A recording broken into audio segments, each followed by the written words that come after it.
Dan bagaimana nasib IHSG pasca libur Lebaran ini? Untuk mengupas lebih lanjut, kami sudah terhubung dengan Lisa Kamelia Suryanata, Head of Research Huum Sekuritas Indonesia. Halo, selamat pagi. Apa kabarnya, Bu Lisa? Halo, pagi Francisca. Baik-baik, terima kasih. Iya, udah libur panjang Lebaran ini ya, Bu Lisa ya. Kita kembali nih untuk mantengin bursa pagi ini. Tapi tampaknya Mhm. ini pasca libur panjang Lebaran justru banyak kejutan ini ya, Bu Lisa ya. Bahkan ini investor Ya, jadi was-was nih dengan pergerakan IHSG saat ini.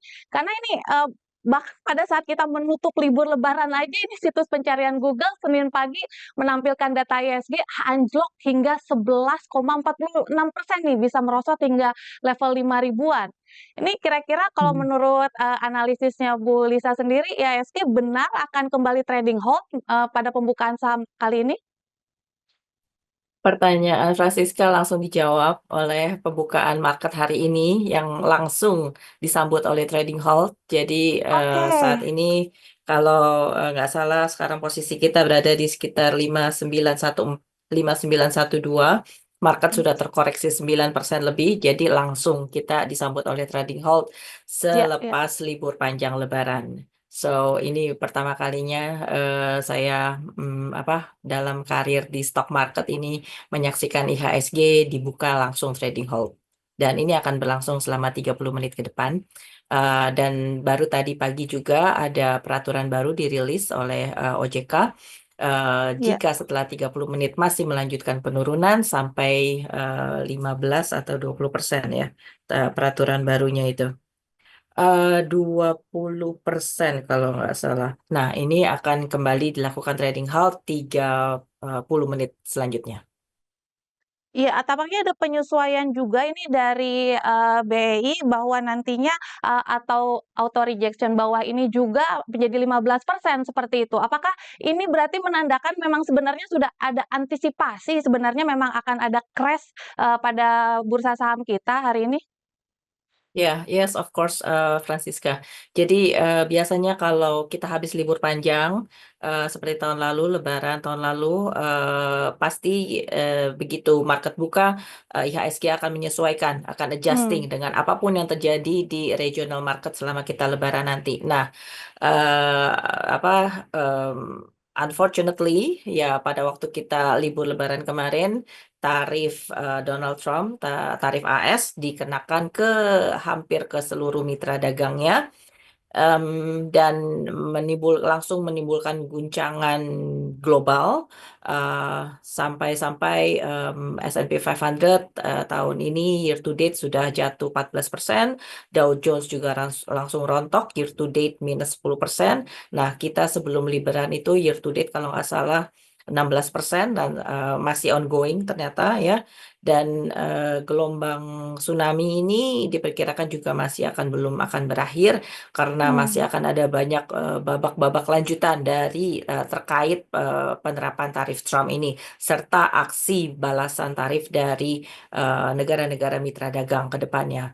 So, ya, I think nggak ada yang bisa mempersiapkan kita untuk apa yang terjadi hari ini, kecuali sebelum libur Lebaran itu sudah melaksanakan strategi penipisan portfolio, sudah mulai Mmm. jualan pelan-pelan, ya seperti yang sudah sering saya ungkapkan kepada klien-klien Kiwum. em, Menjelang libur panjang itu sebaiknya kita mengurangi exposure atas apapun apa ketidakpastian yang sangat tinggi yang bisa terjadi apalagi mendekati tanggal 2 April waktu minggu lalu itu adalah penetapan dari tarif Trump dan ternyata beliau menerapkannya seheboh itu. So ya ini adalah aftermath yang harus kita hadapi, Francisca. Ya, tampaknya kan sebenarnya tanda-tanda akan terjadi keruntuhan seperti ini kan sebenarnya sudah terasa begitu ya, sebelum, kita menutup libur lebaran ini. Bahkan ini kan terjadi bersamaan dengan runtuhnya juga, pasar global terkhususnya di bursa Asia seperti itu. Nah, kira-kira, apakah ini kan dengan adanya trading hold hari ini, apakah akan terjadi lagi panic selling global begitu? Kira-kira secara psikologis gimana sih, dampaknya ke pasar domestik kita? Oke, kita ya bisa dibilang kita hanya bisa untuk sementara ya, misal memang terkesan kita harus ikuti saja flow hari ini ya, yang tadi seperti saya katakan kita memang akan adjusting dengan apapun yang terjadi di regional market sebelumnya.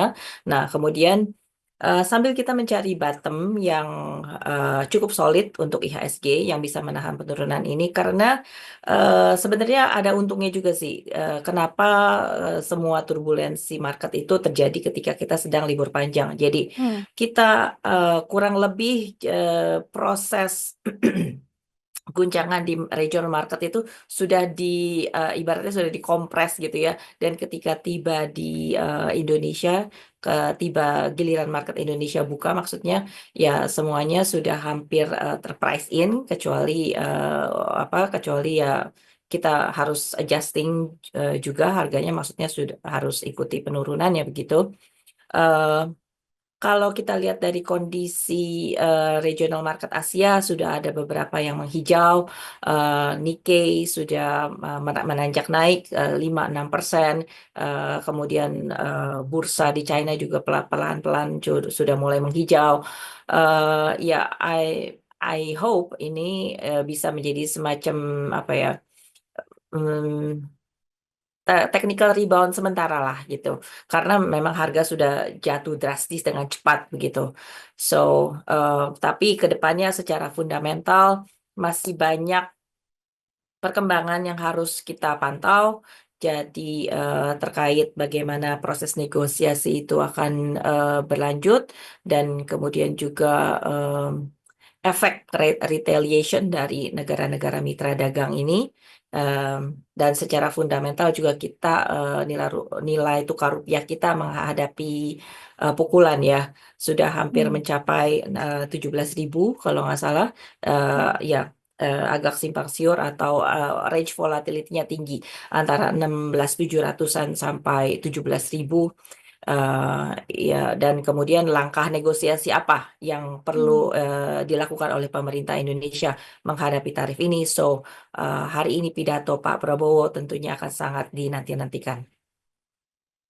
Ya, tampaknya ini juga sebenarnya kalau misalnya dilihat dari Google yang kita lihat begitu ya, data Google yang sebenarnya sudah dibantah oleh BI, ternyata memang sebenarnya memunculkan bahwa benar bahwa pembukaan perdagangan hari ini justru benar dibuka secara trading hold gitu. Nah, kira-kira kalau misalnya melihat psikologis pasar saat ini tampaknya menjadi shock terapi juga nih ya Bu Lisa ya. Kira-kira eh, apakah lebih baik wait and see dulu atau sebaiknya seperti apa Hmm. nih? Apakah memang sudah, sebaiknya masuk ke bursa untuk memperbaiki IHSG kita atau bagaimana nih?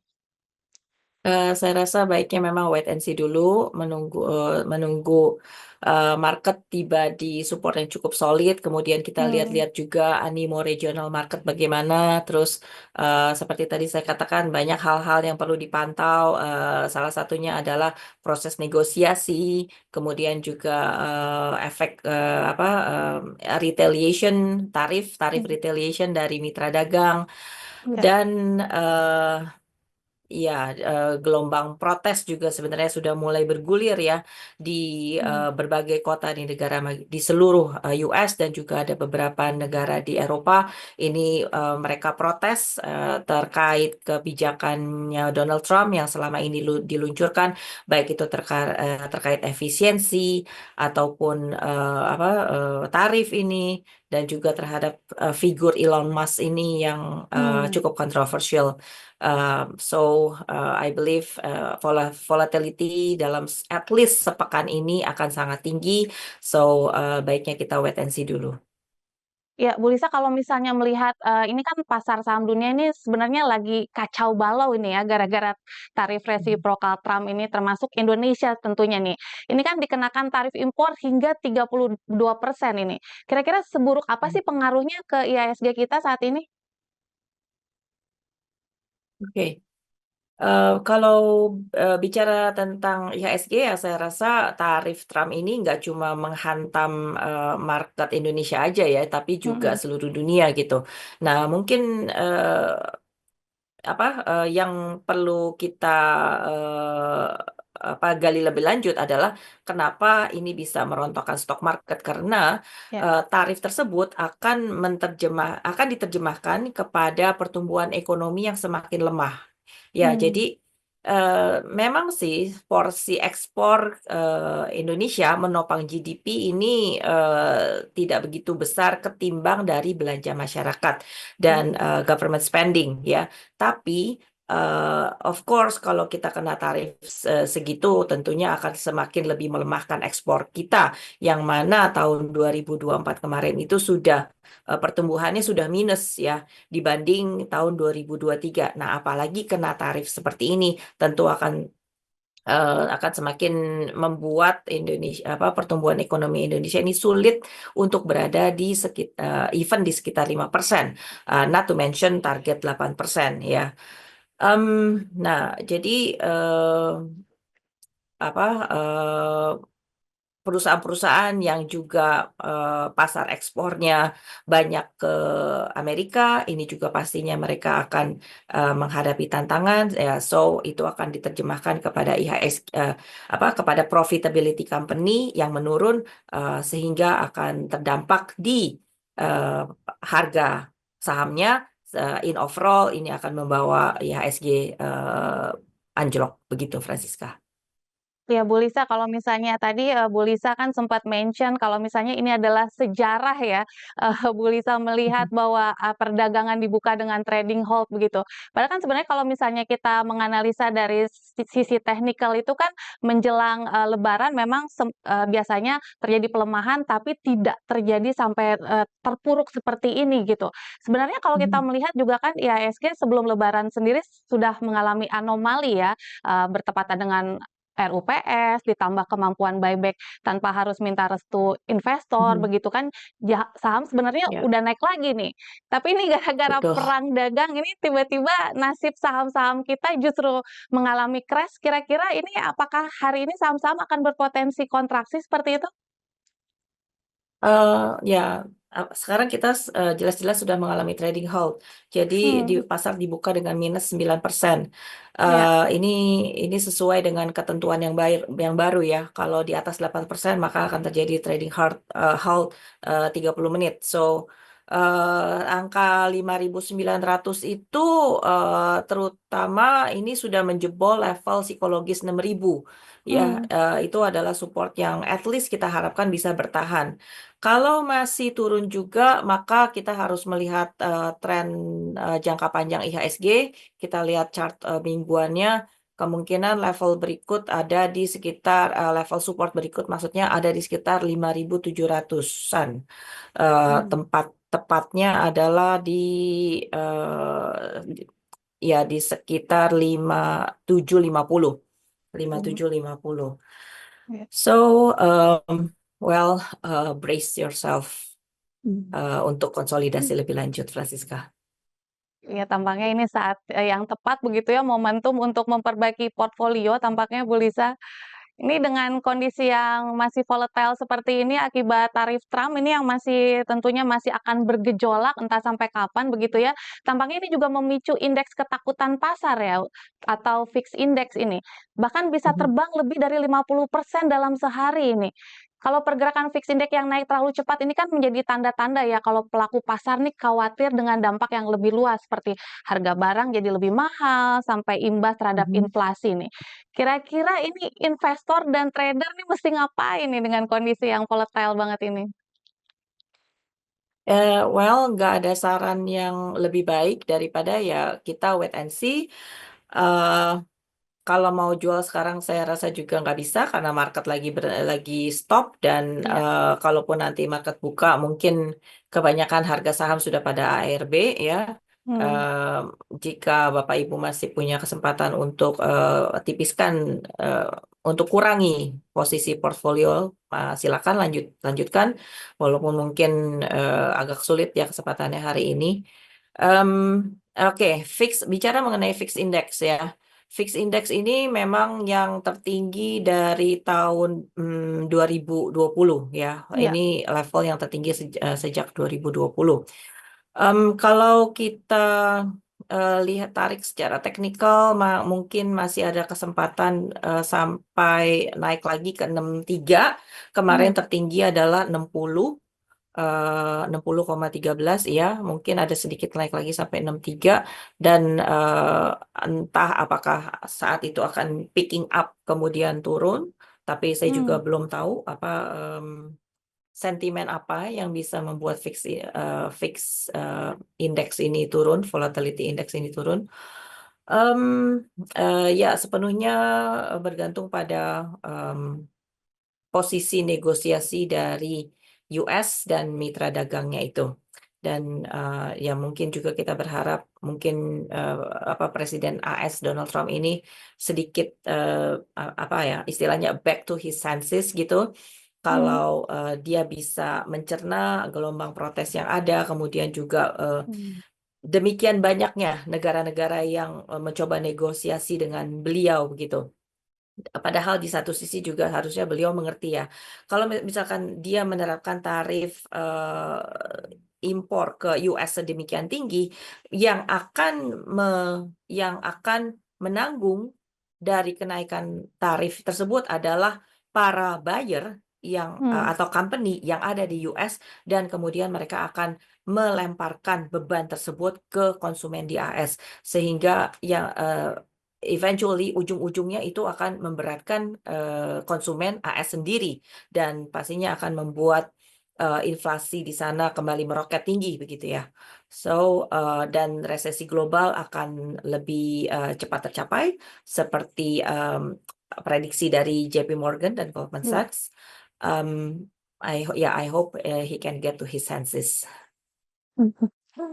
Ini tampaknya kekhawatiran resesi global bisa lebih cepat gitu ya, bahkan, dikatakan meningkat ini menjadi 60% begitu ya Bu Lisa ya? Mhm. Ya, betul. Mmm. Nah, kalau misalnya kita melihat sebenarnya, ini kan banyak akhirnya pelaku pasar atau investor ini akhirnya pada memilih untuk mencari, masuk ke aset aman atau safe haven begitu ya, Mhm. seperti emas dan juga reksadana. Apakah memang itu adalah pilihan yang tepat saat ini atau seperti apa? Oke, kalau reksadana, I believe maksud kamu adalah reksadana pendapatan tetap ya, mungkin Iya. obligasi itu maksudnya. Obligasi sebagai safe haven, ya biasanya mereka akan menyasar US Treasury ya.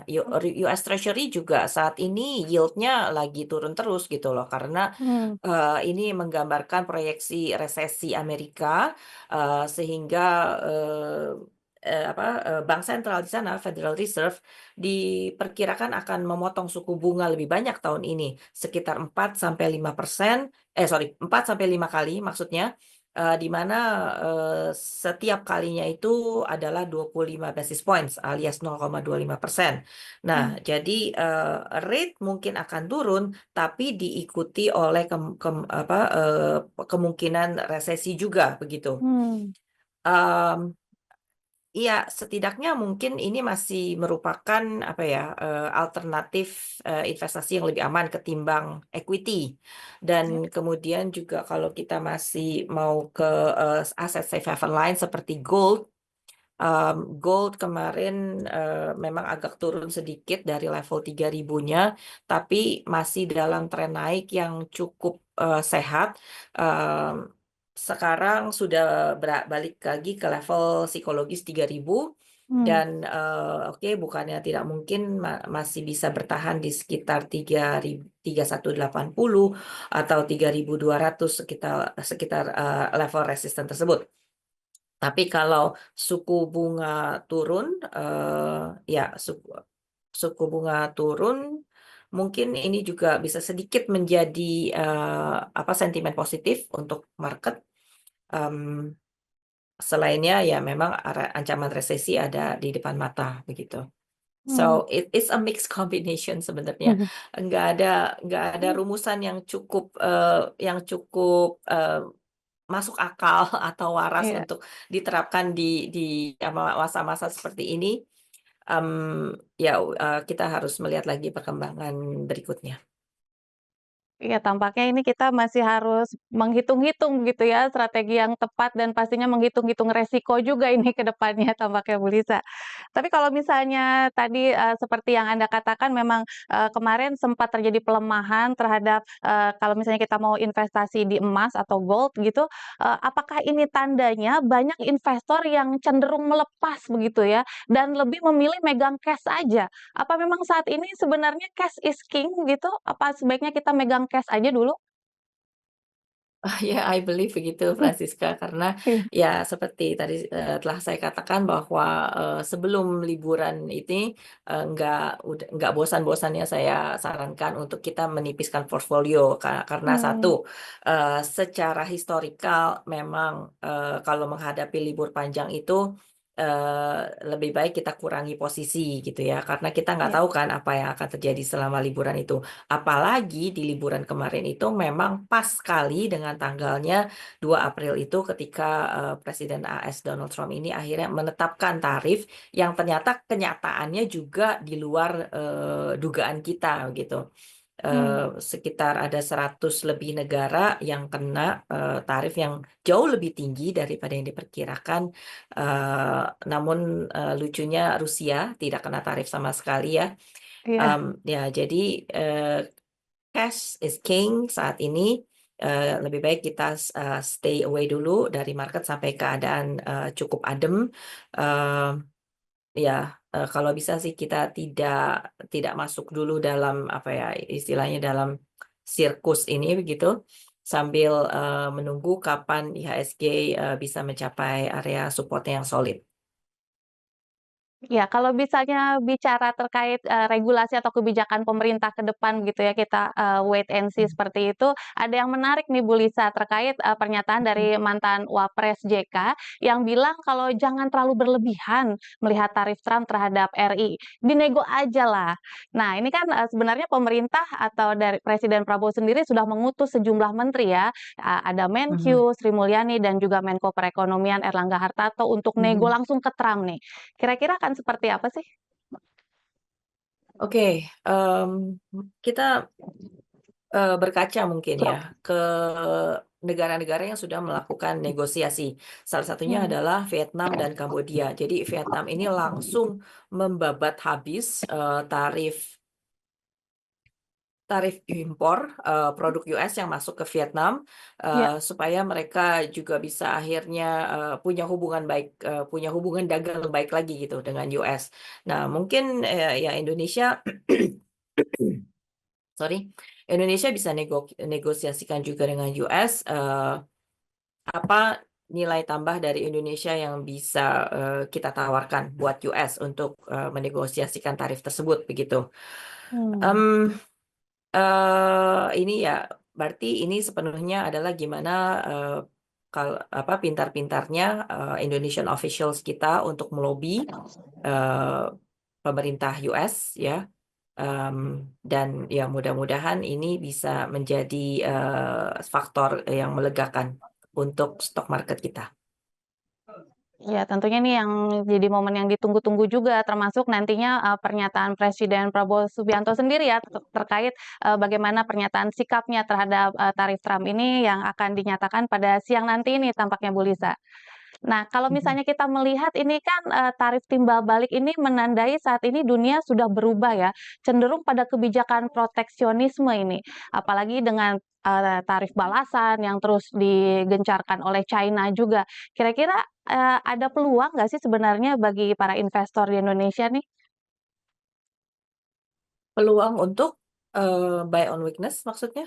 Iya, seperti itu kira-kira? Kalau misalnya melihat dengan kondisi-kondisi volatile seperti ini, sebenarnya masih ada secercah peluang nggak sih? Em, Ya, jujur ini adalah suatu kondisi yang cukup kompleks ya dan Hmm, em, baru terjadi juga sih. Ini adalah hal-hal yang belum pernah terjadi sebelumnya. Atau hmm, kalau kita mau mau bandingkan, pernah nggak sih tarif US ini dikenakan setinggi ini kepada hmm. mitra dagangnya? Ya memang pernah gitu. Tapi itu balik lagi ke tahun 1900-an awal gitu. Ini Dan judulnya malah kurang bagus ya ketika masa itu adalah Great Depressions gitu.